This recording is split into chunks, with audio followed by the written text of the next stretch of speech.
strategy can beat a smart person without one. Hello everyone, physics के one day में आपका स्वागत है। तो कैसे हैं आप लोग? दोस्तों, आज हम बात करने जाएंगे आपके भले की। जी हाँ, जेईई 2021 एंड 22 की। अब आपको यहाँ पर बेस्ट स्ट्रेटेजी मिलेगी बच्चों, करना कैसे है, अप्रोच कैसे करना है और अच्छे आईआईटी, एनआईटी, ट्रिपल आईटी, जीएसटीज में कैसे पहुंचना है। तो शुरू करते हैं। सबसे पहले बात करेंगे हम पेपर लेवल की। पेपर लेवल बच्चों बहुत हार्ड नहीं आता है मेंस का, एडवांस का तो नो डाउट आएगा हार्ड। चलिए, तो मेंस लेवल की बात करें तो मेंस का जो पेपर होता है वो मॉडरेट होता है और अच्छा बैलेंस्ड पेपर आता है, राइट। आपको जितने भी सेट्स मिलेंगे सब एक अच्छे मॉडरेट बैलेंस्ड पेपर मिलेंगे। थोड़ा बहुत लेवल का डिफरेंस ऊपर नीचे हो सकता है, लेकिन वो सब नॉर्मलाइज हो जाता है। ठीक, चलिए अब सेकंड बात करेंगे एक्सपेक्टेड डेट्स। तो पोस्टपोनमेंट की कोई सीन नहीं है, कोई पोस्टपोनमेंट नहीं होने वाला है। इसका मतलब 2 अटेम्प्ट होंगे, एक जनवरी में और दूसरा अप्रैल में। ठीक, चलिए अब आपको गहराई समझना है बच्चों कि जेईई हलवा तो नहीं है। क्यों? क्योंकि अगर मैं 11th और 12th के टोटल चैप्टर्स देखूं तो 30 चैप्टर होते हैं फिजिक्स में, 30 होते हैं केमिस्ट्री में और 29 होते हैं मैथमेटिक्स में। टोटल मैं रफली अगर इसको वैसे कि 89 हो रहे हैं, मैं इसको मान लेता हूं 90 चैप्टर्स। लगभग मेरे पास 90 चैप्टर्स हैं और मैं दिन काउंट कर लूं पहले अटेम्प्ट के लिए, फर्स्ट अटेम्प्ट जनवरी अटेम्प्ट के लिए, तो मेरे पास सिर्फ 90 दिन बच रहे हैं। 90 डेज में मुझे 90 चैप्टर्स निपटाना है। इसका मतलब पर डे 1 चैप्टर। और आपको पता है जिस लेवल का जेईई में पूछा जाता है और जिस लेवल का हम पढ़ते हैं जेईई में, एक दिन में एक चैप्टर निपटाना ऑलमोस्ट नामुमकिन है। साथ साथ जो बच्चे ड्रॉप ले रखा है और जो बच्चे 12th में है, ठीक है, उन लोग के लिए डिफरेंट प्लान्स तो बनेंगे ही, लेकिन आपको ये समझना है कि दिन चंद रह गए हमारे पास और हमें बहुत सारा पढ़ना है। आज से ही जुट जाइए, पूरी जी जान शक्ति लगा दीजिए अपने। ठीक है, सबसे पहले आपको पता पड़ेगा कि हमारे पास एक चैप्टर एक दिन में हमको कैसे भी निपटाना है, पूरा पढ़ना है, रिवाइज करना है, सब कुछ करना है। ठीक है, ड्रॉपर्स के लिए आपको पर डे 1 चैप्टर करना ही करना है, लेकिन जो 12th वाले बच्चे हैं, 12th वाले बच्चे हैं वो अपना ऑनगोइंग 12th का सिलेबस चलने दीजिए। 11th का आप रिवाइज करते जाइए साथ। ठीक है, 11th का साथ रिवाइज करते जाइए ताकि आपका एंड तक, नवंबर के एंड तक, दिसंबर तक आपका सब कुछ कंप्लीट हो जाए, आपको रिवीजन करने का टाइम मिल जाए। एक बात बहुत ज्यादा इंपॉर्टेंट है, वो आपको ध्यान रखनी है कि अगर आपको अच्छा स्कोर करना है तो मान के चलिए आपके पास सिर्फ एक चांस है, जनवरी अटेम्प्ट। अगर आपने जनवरी अटेम्प्ट में अच्छा स्कोर कर लिया तब आप इजीली अप्रैल वाले अटेम्प्ट में और अच्छा स्कोर इंप्रूव कर पाएंगे, क्योंकि कंपटीशन लेवल होता है बच्चों वो ड्रास्टिकली बढ़ जाता है अप्रैल अटेम्प्ट में। एक छोटा सा एग्जांपल देता हूं, मान लीजिए 10 लाख बच्चे अगर अटेम्प्ट दे रहे हैं तो आपकी जो कंपटीशन है वो मात्र 1.5 से 2 लाख बच्चों में है। सिर्फ 1.5 से 2 लाख बच्चों में आपकी कंपटीशन है। कब? जब आप जनवरी अटेम्प्ट देते हैं। और यही रेशियो लगभग 3 लाख, 2.5 से 3 लाख बच्चों के आसपास आ जाता है कंपटीशन का रेशियो जब आप अप्रैल अटेम्प्ट देते हैं। तो chance of getting selected in January attempt is very very high. इसीलिए आप अपने आप को ऐसा प्रिपेयर कीजिए बच्चों कि आपको 3 महीने के अंदर आग लगानी है, बिल्कुल सब कुछ कंप्लीट करना है, सीखना है और रैंक लेके आनी है, राइट। चलिए, आप अपना टारगेट 180 प्लस रखिए अभी से।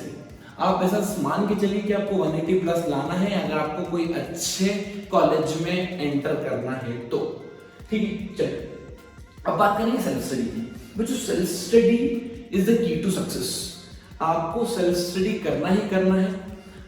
दिन के 24 घंटे में से मात्र 5 से 6 घंटे आप सोइए बस। नींद और भूख, ये 2 चीज ऐसी होती है इसके ऊपर हमारा पूरा कंट्रोल होता है। तो आप सिर्फ 5 से 6 घंटे सोइए और लगभग आपको 10 से 12 घंटे डेडिकेशन के साथ पढ़ना है। पूरे डेडिकेशन के साथ एकदम फोकस होकर पढ़ने से ये नहीं कि आप सामने बस बुक खोल के बैठे हैं और घर वालों को लग रहा है पढ़ रहे नहीं। आपके अंदर से फील आना चाहिए कि हाँ मैंने पढ़ा है, ये इफेक्टिव है और बिल्कुल फ्रूटफुल रिजल्ट देने वाला है। क्योंकि आप किसी को दिखाने के लिए अगर पढ़ रहे हैं तो प्लीज मत पढ़िए, खुद के अंदर से जब तक नहीं आएगा कि मुझे कुछ करके दिखाना है, मुझे पढ़ना है, मुझे रैंक स्कोर करनी है, मुझे अच्छे जॉब प्लेसमेंट या अच्छा फ्यूचर चाहिए, तो आपको पढ़ना बहुत बहुत बहुत बहुत जरूरी है। पढ़ाई, एक अच्छी डिग्री आपको काफी सारे अपॉर्चुनिटीज दे सकती है इस दुनिया में। मैं ये नहीं बोल रहा हूं कि अगर आप नहीं पढ़ेंगे, नहीं सिलेक्ट होंगे तो आप एक सक्सेसफुल इंसान नहीं बनेंगे, आप बिल्कुल बन सकते हैं, लेकिन ये इजियर वे है तो आप इसे फॉलो कर सकते हैं। ठीक है, चलिए 10 से 12 घंटे आपको डेली पढ़ना है। 10 से 12 घंटे में आपको पढ़ना कैसे है, आप नए टॉपिक्स पढ़िए बच्चों, सीखिए कम से कम 5 से 6 घंटे डेली। आपकी जो क्लासेस चलती है, नॉर्मल क्लासेस, लाइव क्लासेस, या आपका कोई कोचिंग में जाते हैं, कोई दिक्कत नहीं है, आप यूट्यूब पे वीडियोस देख सकते हैं। तो आप 5 से 6 घंटे वीडियोस देखिए। वीडियोस देखने के साथ साथ आप नोट्स बनाते जाइए, राइट। आपके बिल्कुल डिटेल्ड नोट्स होना चाहिए आपके पास, राइट। डिटेल्ड नोट्स बनाने के बाद आप 3 से 4 घंटे आप मॉक प्रैक्टिस करेंगे। आप उस पर्टिकुलर टॉपिक का, उस पर्टिकुलर चैप्टर का आप टेस्ट लेंगे, और टेस्ट भी बिल्कुल टाइम के साथ, टाइम क्लॉक रख के आप टेस्ट देंगे तो ज्यादा बढ़िया होगा। आप स्टॉप वॉच रखिए और देखिए कि एक क्वेश्चन को करने में मुझे कितना टाइम लग रहा है। धीरे धीरे टाइम कम हो जाएगा, ऑब्वियसली बात है, पहले ज्यादा टाइम लगेगा। मान लीजिए एक क्वेश्चन को सॉल्व करने में आपको 2 से 3 मिनट लग रहा है, लेकिन with due course of time, with practice, with revision of the formula and the concepts, आपका टाइम मिनिमाइज होता जाएगा। एक्यूरेसी का ध्यान रखना है, आपको एक्यूरेसी बढ़ाते जाना है, ठीक है। तो टाइम और एक्यूरेसी 2 चीज ऐसी है जिस पे आपको बहुत ज्यादा फोकस करना होता है। अब जो बचे 2 घंटे हैं, बचे 2 घंटे में आपको क्या करना होता है, आप अल्टरनेट रिवीजन और CBT, right, computer based test देने की कोशिश कीजिए, ठीक है। तो आप वीक में मान लीजिए दो टेस्ट दे रहे हैं, तो आप 2-4 दिन आराम से बैठ के रिवाइज कीजिए, लेकिन आपको डेली रिवीजन करना जरूरी है। ऐसा होता है कई बार अपन नई चीजें पढ़ते आते हैं और पीछे का सब भूलते आते हैं, तो आपका पढ़ना इफेक्टिव नहीं होगा, सब कुछ वेस्ट हो जाएगा। इसलिए आपको बहुत ज्यादा इंपॉर्टेंट पॉइंट तो यही है कि आपको रिवीजन और कंप्यूटर बेस्ड टेस्ट देना है। कंप्यूटर बेस्ड टेस्ट में देने में क्या फायदा होता है, आपको एग्जाम वाली फील आती है, टेम्परामेंट बिल्ड होता है। जैसे हम एग्जामिनेशंस में जाके करने वाले हैं, वैसे ही आप ऑलरेडी प्रिपेयर्ड होंगे लगभग 3 महीने पहले से, तो काफी अच्छा कर सकते हैं। कंप्यूटर बेस्ड टेस्ट में थोड़ा सा टाइम हमें ज्यादा लगता है, क्योंकि बच्चों जब अपन नॉर्मल पेपर में सॉल्व करते हैं तो कई बार डायग्राम्स वगैरह होते हैं या बहुत सारी चीजें होती है जहां हम अंडरलाइन कर लेते हैं वहीं की वहीं, और फिर सॉल्व करते समय हम डेटा डायरेक्ट देख लेते हैं। लेकिन आपको बहुत बार, कई बार आपको ड्रॉ करना पड़ता है, कई बार आपको लिखना पड़ता है। जब कंप्यूटर बेस्ड टेस्ट देते हैं तो टाइम ज्यादा लगता है, लेकिन आप प्रैक्टिस करेंगे तो आप इफेक्टिवली कर पाएंगे। चलिए, दोनों अटेम्प्ट की बात मैं कर चुका हूं ऑलरेडी। जनवरी और अप्रैल बेस्ड आपको फोकस करना है। जनवरी अटेम्प्ट पे अप्रैल अटेम्प्ट भूल जाइए, ठीक है। जब अपना जनवरी अटेम्प्ट हो जाएगा, अच्छा होगा या बुरा, उसके अकॉर्डिंग हम अप्रैल अटेम्प्ट के बारे में सोचेंगे, ठीक है। लेकिन अभी के लिए अपना पूरा फोकस लगा दीजिए। आप ये मान के चलिए सिर्फ एक ही टेस्ट है, एक ही बार एग्जाम देना है आपको, सिर्फ जनवरी करो या मरो वाली स्थिति है, तो आप इफेक्टिवली अच्छा कर पाएंगे, अच्छा पढ़ पाएंगे और डेफिनेटली बहुत अच्छी रैंक ला पाएंगे। चलिए, अब आपको करना कैसे, अप्रोच कैसे करनी है चीजों को। सबसे पहले बच्चों आप कमांड कीजिए इजी टॉपिक्स में और जिनका वेटेज अच्छा खासा हो, राइट। तो यूजुअली क्या होता है, 25 क्वेश्चन आते हैं, 25 क्वेश्चन में लगभग 30 चैप्टर हैं, तो ऑब्वियस सी बात है सारे चैप्टर कवर तो होंगे, कुछ चैप्टर्स छूटेंगे, तो वो जिनका वेटेज नहीं है, 0 है, आप उसे बहुत कम पढ़िए। मतलब आप सिर्फ फॉर्मूलाज याद कर लीजिए और सुपरफिशियल देख लीजिए, लेकिन उसको इन डिटेल जाने की कोई जरूरत नहीं है। लेकिन जिन चैप्टर्स का वेटेज अच्छा है, आपको उनको डिटेल में पढ़ना है। डिटेल में पढ़ने के बाद आप कुछ टॉपिक्स को अपनी SW एनालिसिस कीजिए, स्ट्रेंथ वीकनेस एनालिसिस। बेसिकली ये क्या होता है, जैसे मान लीजिए 30 चैप्टर है, 30 चैप्टर में से मेरे 20 चैप्टर बहुत स्ट्रॉन्ग है। इसका मतलब अगर 20 चैप्टर में कोई भी क्वेश्चन आया तो मैं 90% सॉल्व कर दूंगा उसको।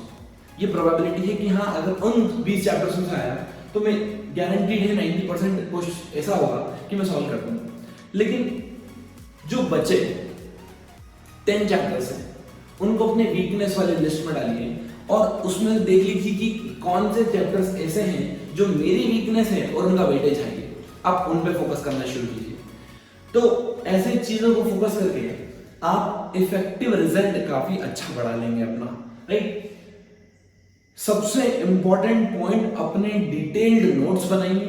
डिटेल्ड नोट्स बनाने के बाद बच्चों शॉर्ट नोट्स बनाइए। जब आप वीडियो लेक्चर देखेंगे या आप क्लास अटेंड करेंगे अपनी कोचिंग वगैरह की, तब आप नोट्स बनाते हैं वहां पर डिटेल्स नोट्स बनाने के बाद आपको इन बचे हुए टाइमिंग्स में आपको शॉर्ट नोट्स बनाना है।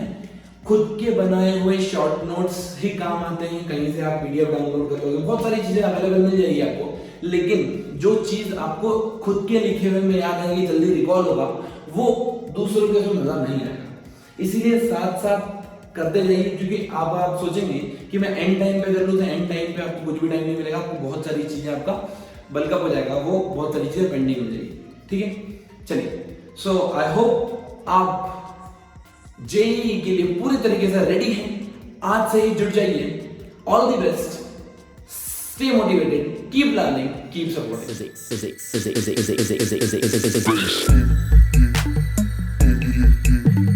Physics.